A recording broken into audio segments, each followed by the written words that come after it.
Le Conseil des ministres s'est réuni ce mercredi 3 février 2021 sous la présidence de M. Patrice Talon, président de la République, chef de l'État, chef du gouvernement. Les décisions ci-après ont été prises.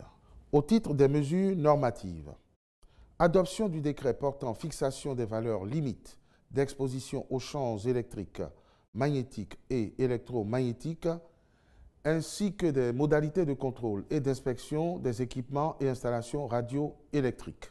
L'adoption de ce décret vise à renforcer le cadre réglementaire découlant du Code du numérique et aidera à s'assurer que le déploiement des équipements numériques se fait dans le respect des normes prescrites.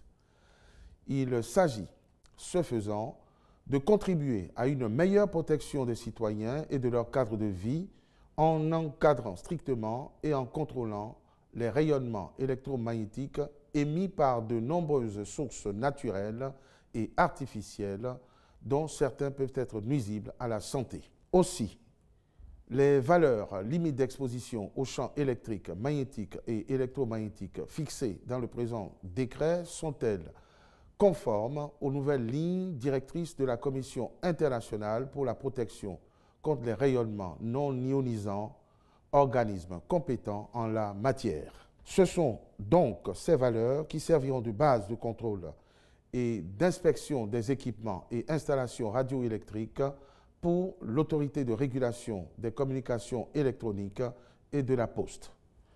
Le ministre du Numérique et de la Digitalisation veillera à l'application stricte des dispositions ainsi adoptées.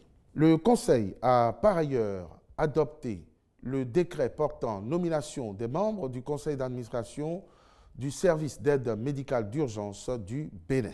Au titre des communications, approbation du document de politique nationale de gestion des changements climatiques. Ces changements climatiques ont des impacts qui se caractérisent, entre autres, par une dégradation des ressources naturelles, le déplacement des populations, les perturbations des activités économiques, agricoles notamment, avec des coûts économiques et sociaux de plus en plus élevés.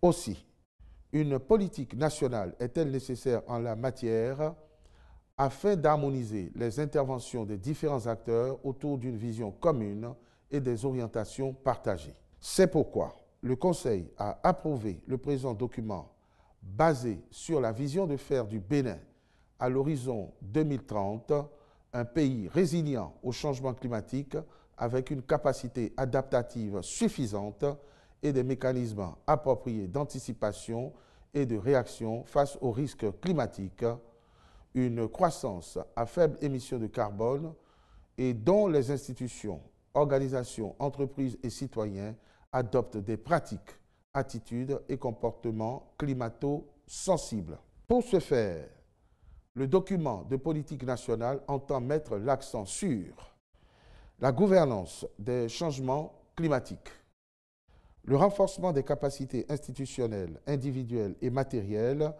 pour y faire face efficacement, la promotion d'un développement à faible intensité de carbone et résilient aux dits changements dans tous les secteurs. Réalisation d'une mission de relevé d'état des lieux et de diagnostic pour des travaux de rénovation des principales infrastructures administratives situées le long de l'avenue Jean-Paul II à Cotonou. En vue d'optimiser les travaux en cours autour du boulevard de la Marina, il est envisagé, entre autres, la rénovation des bâtiments abritant le palais de justice, la cour d'appel, les tours administratives, le ministère des Affaires étrangères et de la coopération, le ministère de l'Industrie et du Commerce, le ministère du Plan et du Développement, le ministère de l'Économie et des Finances, la Direction générale du Trésor et de la comptabilité publique. Le relevé de l'état des lieux ainsi que le diagnostic dont ils feront l'objet permettront d'intervenir au plan architectural en vue d'une harmonisation globale avec les nouvelles infrastructures en cours de réalisation dans la zone, sans compter la prise en compte des améliorations attendues au niveau de la consommation en énergie électrique. Contractualisation pour la mise en œuvre de mesures urgentes de soutien à un agropastoralisme apaisé au titre de la campagne de transhumance nationale 2020-2021. La transhumance au plan national occasionne certes moins de dégâts que la transhumance transfrontalière.